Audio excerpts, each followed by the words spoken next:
All right, so I'm going to show you a little bit of the work I've done to gut my ALP. So I'm running a Pin 1 Mini, and it is a mess in here, but I did want to show just kind of how it is possible. I've got the Cleveland software design plunger there. I'm also running CSD RGB buttons. I've got the Pin 1 Mini in here. I've got the button expander board. And here's how I did the control panel. Let me come around over here. The contraption I'm wearing to show you this is dumb. Anyways, all I did here was cut all the original stuff off of these switches. So just cut all of these original wires off. I bought these new connectors on Amazon, and then I just wired them on myself. So that way all the buttons are reusable. You'll see I moved the HD, the fire button from the front of the cab up here. So I made that my fire button. I thought that was kind of a cool thing. Also, I plugged the joystick in. You'll see it's running right there. I got it running into that connector on the controller board, on the button board, and it works. Right now it only works in one movement, which is up, but I'm sure if I spent some time on it, I could get it to do other stuff. So the gut that I followed, I found on YouTube, and I basically followed it word for word. So I've got, see if I can show you this. I've got, I got to get this screw out of here. Give me a second. Let me see. Man, you need these needle nose sometimes because these screws up here, they really do get jacked. So let's see if I can just pull this guy out.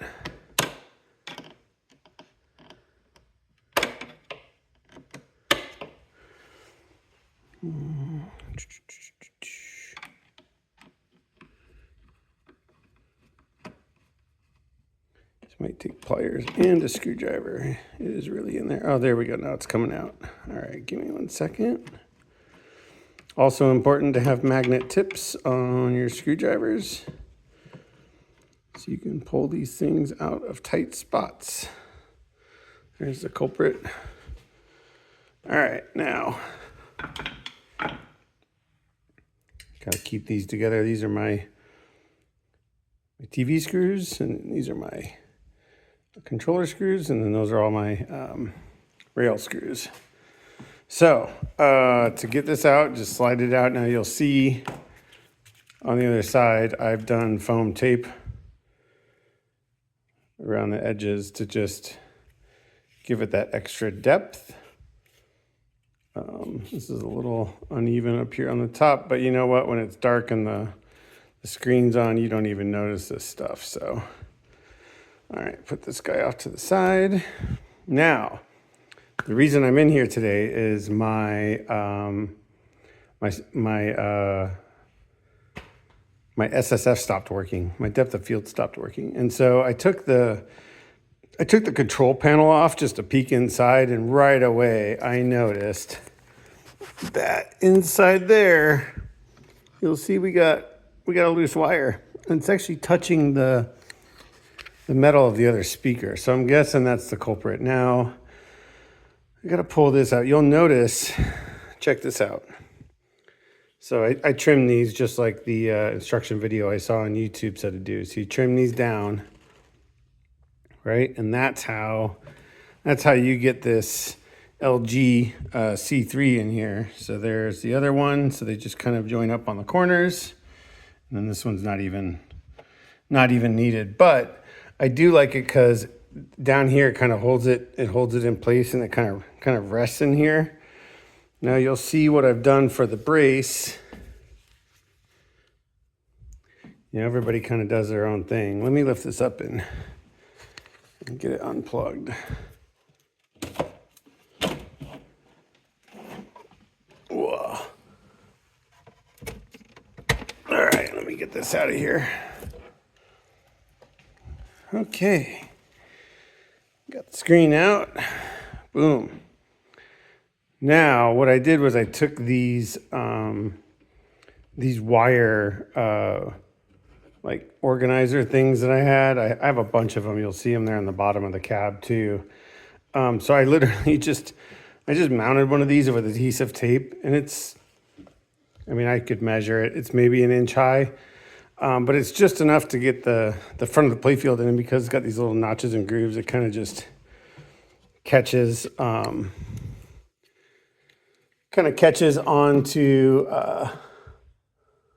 the monitor a little bit better. So I like that. This is my bass shaker. It's just kind of floating around. This is my subwoofer to my 2.1 surround sound. Oh, looks like one of my solenoids here is falling off on the back. That's a bummer. I got to get that fixed too while I'm in here. Now this whole thing was in a mess. I do nudge a lot, so this table does get moved around. Let me see if I can get these. Yeah, the channel locks to snap in here. There we go. And then you'll see I put a little bit of foam tape on this top one. It just helps keep the elevation a little bit better. I think that these brace bars are in the original spot. I can't remember if I flipped these or not. I might have flipped these. And then I got my flipper solenoids right here. You'll see the expander boards right there. That's my flipper solenoids. I've got one power supply here that's powering my SSF. The other power supply over on this end. I've got this mounted on the side. That's powering, what is that powering? That is powering my flippers. Flipper solenoids, SSF. Oh, this is also powering the Pin 1 Mini, I believe. No, Pin 1 Mini, I believe, is drawing its own power. Boy, I don't even remember anymore how I wired this. I followed it, just like Cleveland said. I did put a little bit of foam packaging tape, or little foam risers down here. You'll see on the bottom of my Pin 1 Mini. That's to help with the analog nudge, just so that the board, just from what I read, doesn't pick up so much of the vibrations from the solenoids. Seems to be a pretty good solution. So yeah, I got some stuff to fix while I'm in here. Clearly, you'll see here that the wires come off. So I gotta get that back on there. What does it look like? The whole thing sheared off. Oh wow, yeah, I'm gonna have to put a new spade on there. So that's issue number one. But yeah. Oh, and then I did want to show the back box too, because I do get a lot of questions about, oh, what have you done to the back box? By the way, these little power supplies right here, they are amazing. What they do is, down here, you've got your main plug. So this is my computer plugged in right here. You'll see it's a blue outlet. What that blue outlet does is when I turn my computer on, it turns everything else on in green, which is rad. So I got all my displays and everything, pin 1 and all that stuff hooked up to the green, so that when you turn it on, bam, it lights up. You'll see I got this white plug here on the bottom. That's for my undercab LED lighting. I have that on the red outlets on the bottom because I do want that on for like an attract mode and just for general illumination in my game room. So back box, sorry, you're on a chest mount here, so it's kind of hard to show you. What I did was I put a brace across the back, and that was for my original LCD mount. But what I've done instead is I've taken this little vertical VESA mount and just bolted it into the top there and then mounted it this way. So, and then I've just got my speakers just chilling in here. I got to figure out a better solution for these. I might just get a whole new 2.1 setup actually and replace these for something a little that sits in here a little bit better, because they're just kind of right up against the plexiglass. So, and they're like held in there with foam tape. For the DMD mounting, I just got these corner brackets. Again, I use adhesive on everything because I want to be able to not have permanent solutions. So this is, 50-pound industrial strength adhesive, bottom and top to hold this in. Because, I mean, let's be real, it's like a quarter pound, light little LED panel. It's not going anywhere. So that's more than enough to keep this sturdy and in place. This thing doesn't move. And then for the plexiglass, I went to Home Depot, cut my own to size. I think I had to take like 1 inch off of this side. I had to take about 1 inch off of this side, and then I had to take probably 10 inches off the bottom.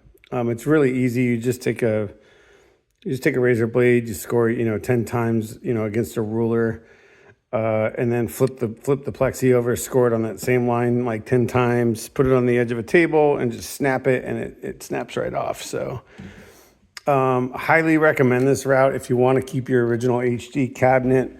You can see I've done some Attack from Mars graphics here on the side. So just went to the arcade and took a picture of a cab. Thanks to Electric Bat Arcade for allowing me to do that. And so I took a picture of their Attack from Mars and printed the graphics, measured the cab, printed it, made it all out in Photoshop, sent it to a local printer, and they printed it. And then I just installed over the original vinyl because I tried to take it off, and it's really cheap. What AT Games did with this stuff, it's like it's a paper-backed vinyl, which is just, talk about cutting costs. So when I started to peel this side, I noticed it was a paperback vinyl, and I was like, yeah, that's going to be a total mess. So I just stopped what I was doing and just, thankfully this is a rather thick adhesive back vinyl with a matte lam on top. So it is a nice thick texture. So it really hides the blemishes underneath. So you're not going to see any of that wavy stuff or anything from the original AT Games graphics. Still have the original legs. That's my PC underneath. You'll see I've got the Cleveland surround sound there poking out the bottom. You can see the 2 amps there. And then the only other thing I did was on the bottom of the cab, this original spot, I forget what was in here.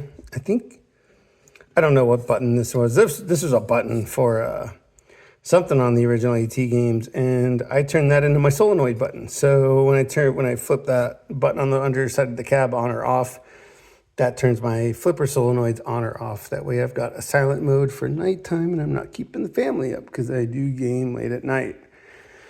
So that's my rat's nest. That's my gutted ALP.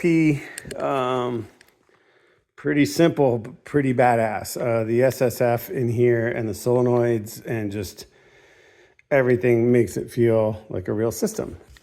So if you have any questions, if you're considering gutting your ALP, hit me up in the comments and I'll see if I can help you later.